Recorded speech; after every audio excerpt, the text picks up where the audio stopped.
인사하겠습니다. 잘 오셨습니다. 인사하겠습니다.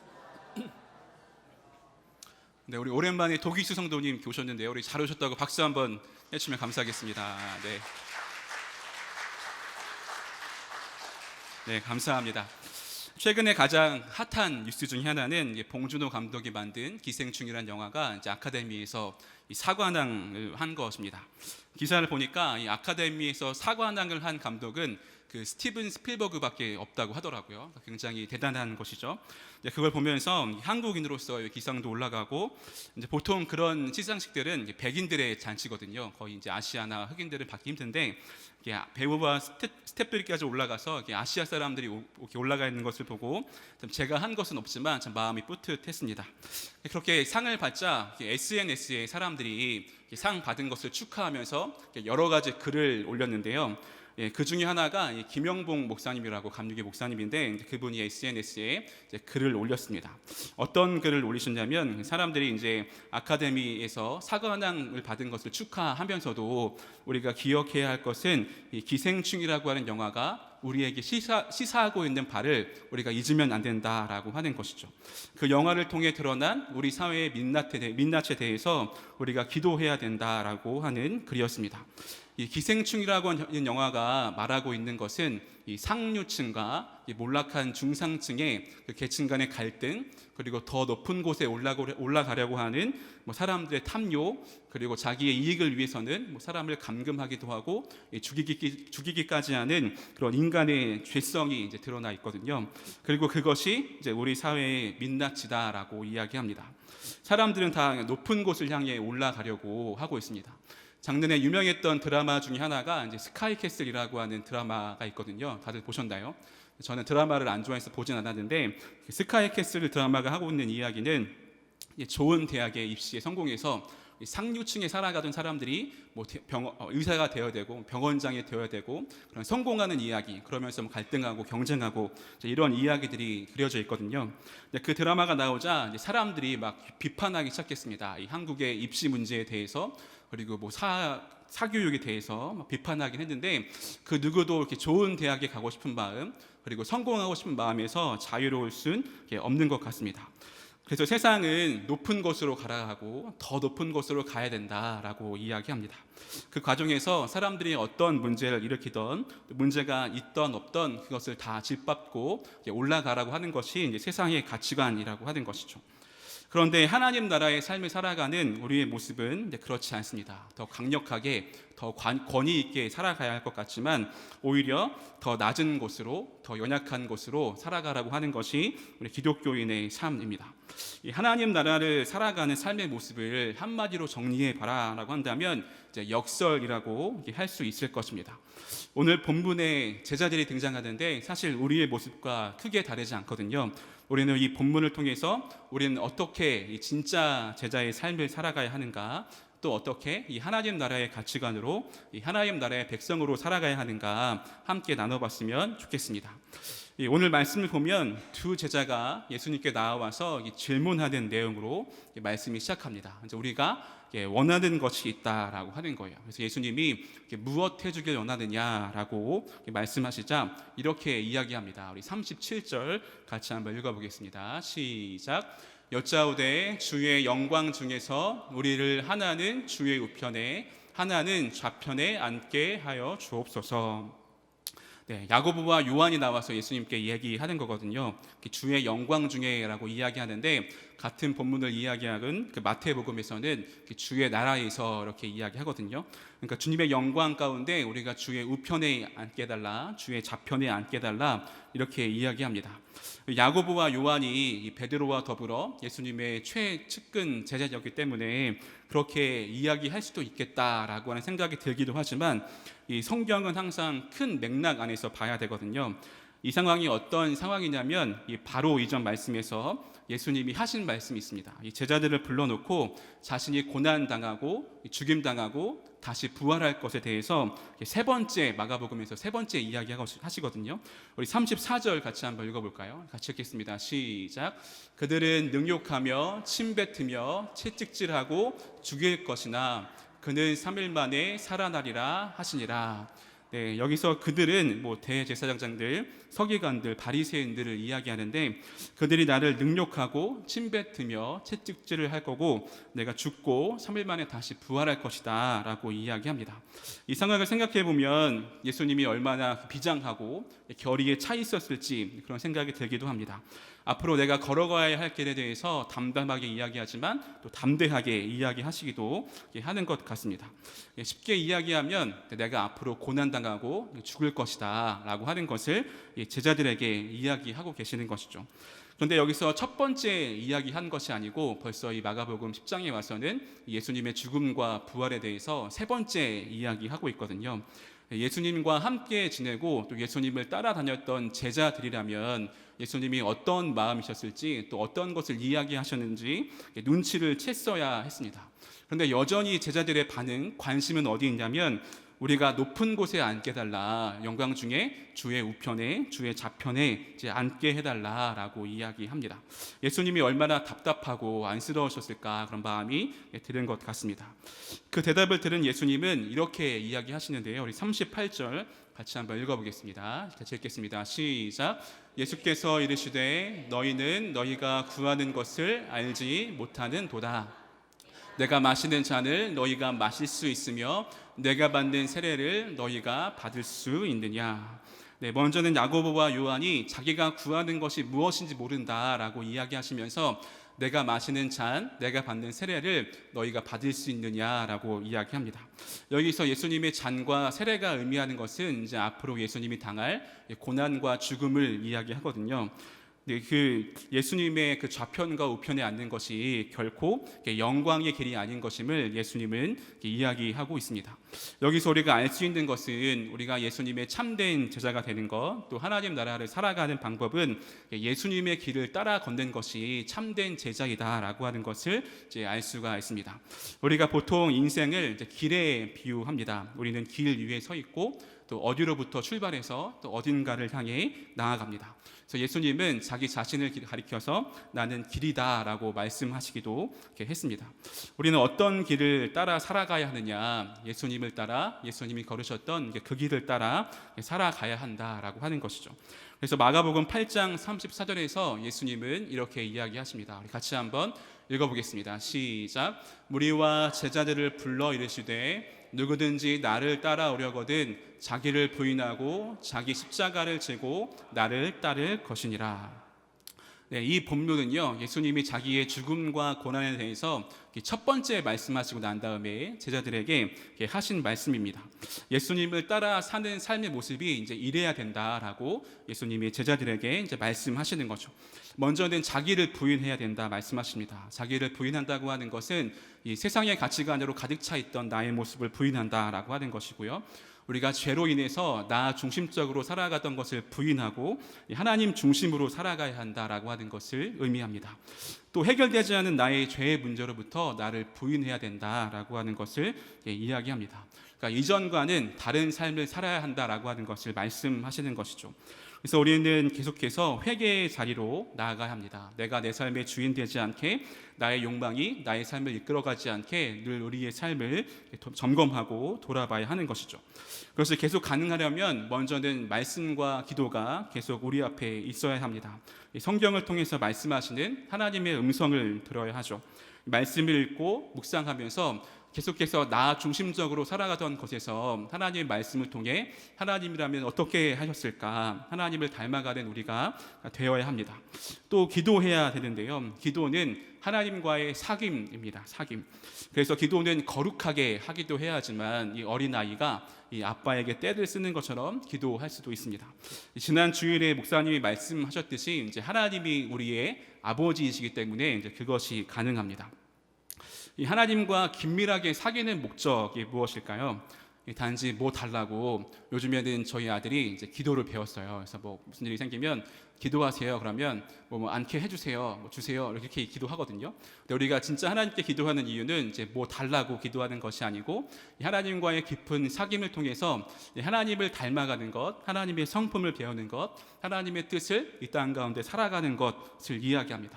우리가 사랑하면 서로 닮아가게 되어 있잖아요. 마찬가지로 하나님을 사랑하고 하나님과의 깊은 사귐에 있으면서 우리의 죄성은 사라지고 이제 하나님은 계속해서 닮아가게 된다는 것이죠. 또 우리가 죄로부터 우리를 지킬 수 있는 방법은 이제 공동체로 살아가는 것입니다. 그래서 속회가 매우 중요합니다. 사실 속회는 감리교회의 굉장히 중요한 유산이죠. 요즘에 뭐 하고 있는 셀, 목장 이런 것이 다 이제 감리교 속회에서 시작된 거거든요. 이 속회가 단순히 그냥 일주일에 한 번 모여서 예배 드리는데 그치면 안 됩니다. 서로의 삶에 깊이 관여하면서 어떤 죄의 문제 때문에 힘들어하고 또 어려워하고 있는지, 이 세상 속에서 그리스도인으로 살아가면서 힘들고 어려운 것은 무엇인지 함께 나누고 그것을 위해 진심을 다해 기도해주고 격려해 줄 수 있어야 된다라고 하는 것입니다. 리더가 되는 성도님들은 나도 그런 문제 때문에 넘어져 봤다. 하지만 그래도 다시 한번 손을 잡고 같이 가보자라고 이제 이야기할 수도 있어야 합니다. 그것이 가능한 이유가 무엇일까요? 나뿐만이 아니라 내 옆에 있는 분들도 또 우리 속도원들도 이 하나님을 아버지라 부르기 때문에 그렇습니다. 옆에 분들과 한번 인사해 볼까요? 같은 아버지를 뒀군요. 이렇게 한번 인사해 보겠습니다. 네, 또 행복이라고 하는 레리 크랩이 쓴 책에서는 지난번에도 한번 나눠봤는데 자기를 부인한다라고 하는 것에서 이렇게 이야기합니다. 우리가 요구하는 즉각적인 만족을 부인해야 한다. 대신에 예수 그리스도의 선하심과 그가 주실 참된 행복을 맛보아야 한다라고 이야기합니다. 다시 말해 당장 내 앞에 있는 나를 만족하게 하는 것들을 내려놓고 예수 그리스도께서 주실 더 큰 만족과 행복을 사모해야 된다라고 하는 것입니다. 혹시 내 안에 예수님이 주시는 그 만족과 사랑보다 나의 욕망과 나의 만족이 우선되어 있다면 자기를 부인할 수 있는 우리 모두가 되기를 소망합니다. 두 번째로 예수님의 길을 간다고 하는 것은 십자가를 지는 것입니다. 우리가 보통 어떨 때 십자가를 진다고 하죠? 우리는 보통 일상 속에서 남들이 하기 싫어하는 거, 뭐 더럽거나 아니면 남들이 귀찮아하는 것을 대신 해주면서 내가 십자가를 질게 뭐 이렇게 이야기합니다. 어떨 때는 그런 십자가를 진다고 하는 표현이 굉장히 가볍게 사용되는 것 같습니다. 근데 우리가 아까 조금 전에 봤던 그 행복이라고 하는 책에 보니까 이 십자가를 지는 것은 이런 것이다라고 이야기하는데요. 우리 같이 한번 읽어볼까요? 우리 같이 한번 읽어보겠습니다. 시작. 보상을 바라지 않는 사랑, 그리고 그런 사랑을 하는 이들이 느끼는 타들어가는 고통이 예수님의 제자들이 져야 하는 십자가이다. 네, 즉 십자가를 지는 것은 단지 어려운 것을 대신하는 것이 아니고 이 사랑함으로써 져야 하는 그런 타들어가는 고통, 그것이 십자가를 진다라고 이야기합니다. 또 이렇게도 이야기하는데요. 네, 다음 페이지 넘겨주시면 누구를 대하든 예수님의 사랑을 보여줄 기회로 삼아라. 그리고 너의 십자가를 져라. 너를 형편없이 대하는 사람과 심지어 모욕하는 사람까지도 희생적으로 사랑하기 위해 최선을 다하면서 예수님과 함께 고난을 받아라 라고 이야기합니다. 무엇 때문에 고난을 받나요? 다른 사람을 사랑하기 위해서 고난을 받습니다. 달리 말하면 누군가를 사랑하는 것이 예수님이 십자가를 짊어지는 것만큼 어려운 것이다 라고 하는 것을 볼 수가 있습니다. 우리가 사랑할 만한 사람만 사랑하는 것이 아니고 나를 싫어하고 모욕하는 사람들까지도 사랑해야 하는 것이죠. 그래서 사랑에는 수고가 필요합니다. 우리 데살로니가 전서 1장 3절 같이 한번 읽어보겠습니다. 우리 같이 읽겠습니다. 시작. 너희의 믿음의 역사와 사랑의 수고와 우리 주 예수 그리스도에 대한 소망의 인내를 우리 하나님 아버지 앞에서 끊임없이 기억함이니. 네, 저는 요즘에 데살로니가를 공부하고 있거든요. 그러면서 젊은이부와 함께 나누고 있습니다. 데살로니가라고 하는 곳은 이제 마케도니아에 속해 있는 마케도니아의 수도격인 아주 큰 도시였습니다. 고대 도시여서 얼마 안 살 것 같지만 그 당시에 데살로니가에는 12만 명의 사람이 살고 있었다고 합니다. 그리고 이 사람들이 그 인슐라라고 하는 5층짜리 건물이 그 당시에도 이제 있었다고 해요. 그러나 이제 허울만 좋은 5층짜리 건물이었습니다. 5층짜리 건물이었지만 냉난방 시설은 당연히 없고요. 상하수도도 당연히 없고 잘 사는 집은 가죽으로 창문을 막아놔서 비가 오는 것을 막고 못 사는 집은 천으로 이렇게 막았다고 합니다. 그럼 화장실은 어떻게 했을까요? 화장실은 요강 같은 것을 사용했다고 하는데요. 평소에는 이렇게 구덩이를 파서 요강을 비우는데 급할 때는 5층에서 요강에 있는 것을 던진다고 이렇게 해요. 그래서 실제로 그 로마 법전에 보면 이거를 받은 사람이, 하늘에서 내려오는 선물을 받은 사람이 이제 그 법전에 이렇게 소송을 걸어가지고 재판한 내용이 나오는데, 재판인관이 이야기하기를 맞은 사람이 잘못했다, 이제 이렇게 이야기하거든요. 그러니까 그런 일들이 이제 횡횡하게 일어나고 있던 것이 데살로니가 고대 도시라고 하는 거예요. 우리가 요즘에도 그 전염병 때문에 난리잖아요.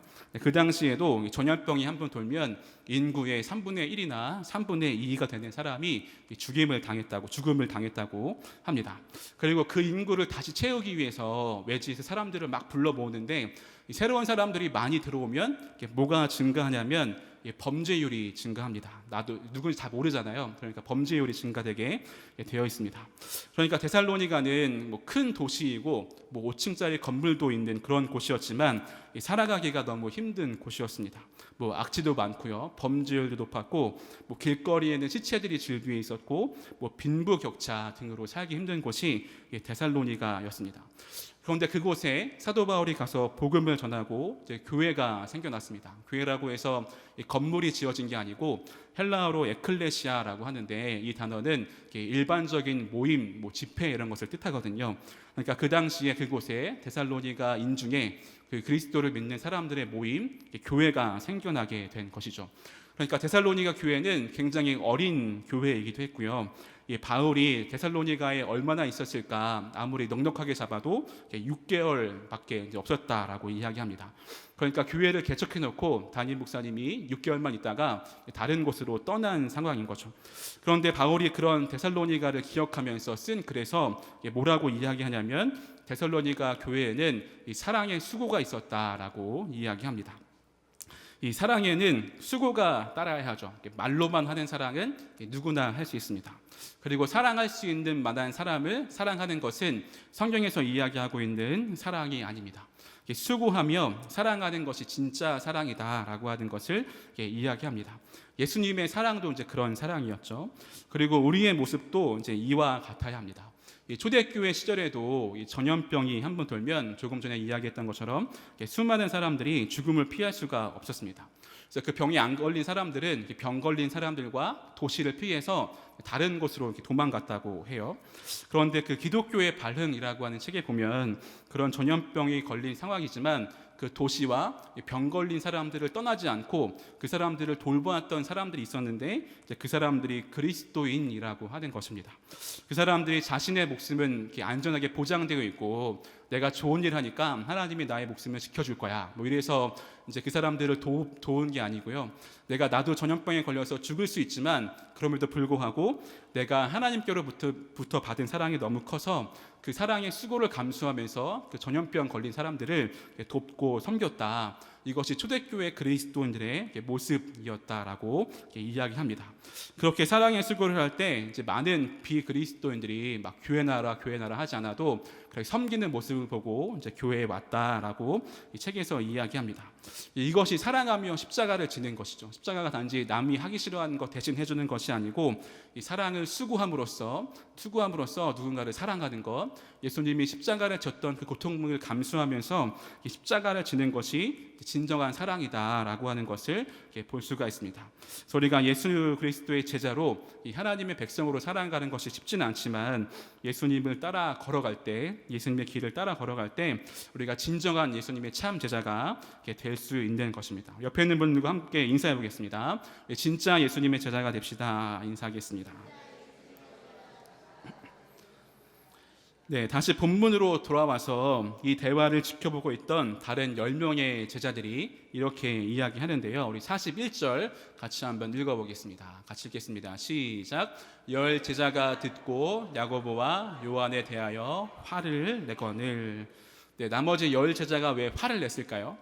우리가 상식적으로 생각하기에는 예수님 벌써 3번째 그 고난과 죽음에 대해서 이야기하는데, 너희는 어떻게 높은 곳에만 앉게 해달라고 하느냐 라고 해서 화를 내는 것이 당연해 보이지만 아마 이 제자들도 나도 높은 곳에 앉고 싶은데 너희만 그렇게 이야기하면 어떡하냐라고 하면서 이제 화를 낸 것 같습니다.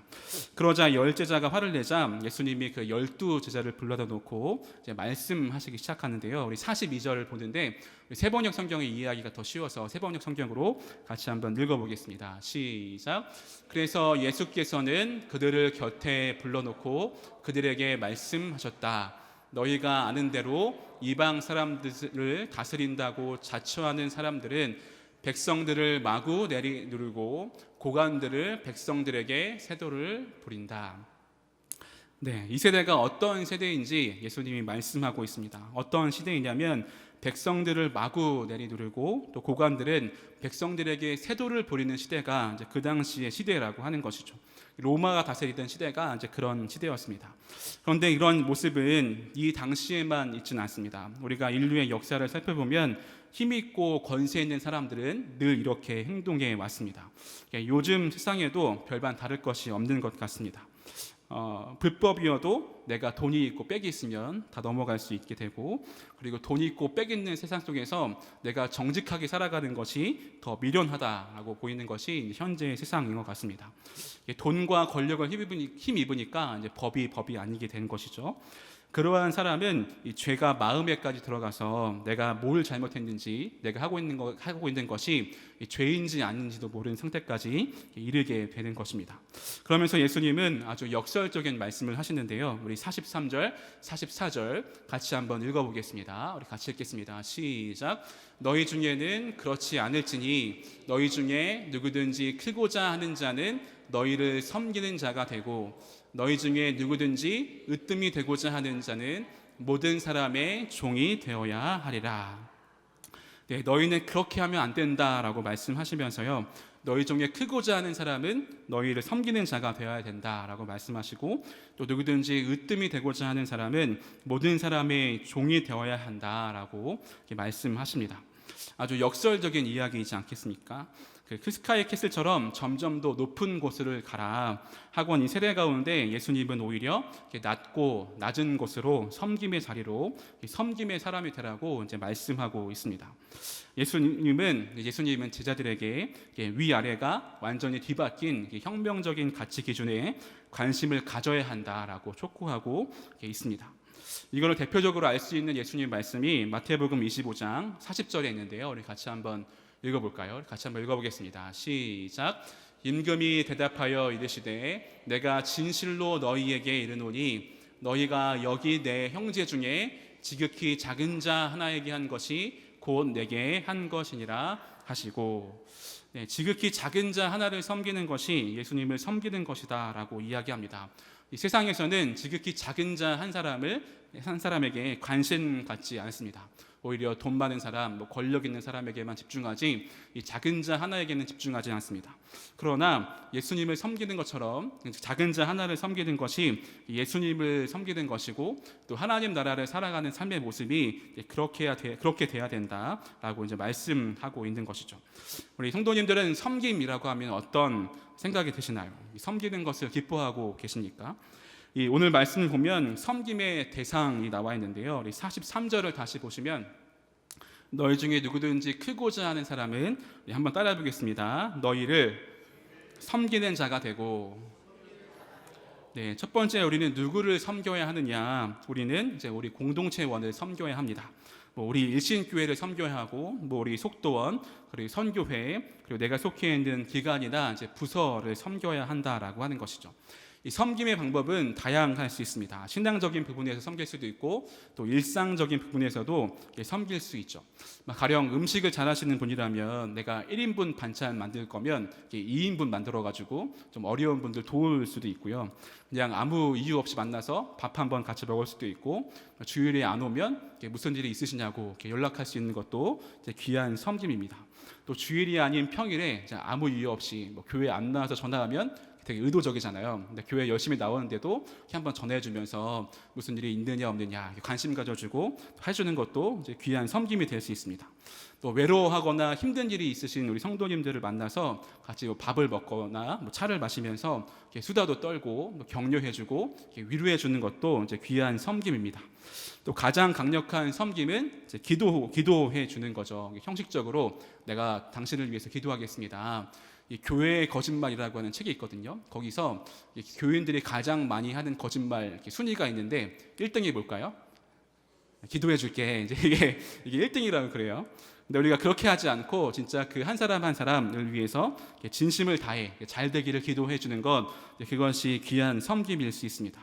예수님은 너희가 먼저 서로를 섬기는 자가 되라라고 이야기하십니다. 그래서 우리 일신교회 안에 그러한 섬김이 넘쳐나기를 간절히 소망합니다. 두 번째로 예수님은 섬김의 대상에 대해서 이렇게 이야기하시는데요. 우리 44절에 보면 누구든지 으뜸이 되고자 하는 자는 모든 사람의 종이 되어야 하리라 라고 이야기합니다. 예수님은 섬김의 대상을 점점 더 넓혀 가십니다. 우리 공동체뿐만 아니라 모든 사람의 종이 되어야 된다라고 이야기하거든요.